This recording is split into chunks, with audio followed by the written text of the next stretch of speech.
Plus না পাইলে কই তুই কি করলি, পাশের বাড়ির ছেলে এ প্লাস পাইছে, যা ওর পা দোয়া পানি খা। কি খা? আমি ভাবছি যে পা দোয়া এ প্লাস পাওয়া ছেলেদের পা দোয়া পানির একটা পানির ব্র্যান্ড বানাইতে হবে, এরকম লেখা থাকবে এ প্লাস পাওয়া ছেলেদের পা দোয়া পানি।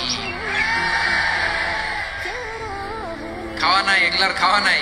ওরে আল্লাহ এ প্লাস পাওয়ার জন্য বানাইছে, আর আপনার ছেলেকে এই এ প্লাস গুলারে নিয়ন্ত্রণ করার জন্য আল্লাহ বানাইছে। ওকে দিয়ে আল্লাহ কি করবে আপনি জানেনই না। একটা এ প্লাস, একটা এ গ্রেড একটা মানুষের জীবনকে ঠিক করে দিতে পারে না।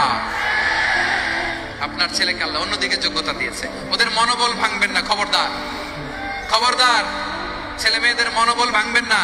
যাকে দিয়ে যেটা হবে তাকে দিয়ে সেটা করতে হবে, তার প্রতিভাকে সেভাবে কাজে লাগাতে হবে। তাহলে বাংলাদেশ আমাদের এই জনসংখ্যা জনসম্পদে রূপান্তরিত হবে।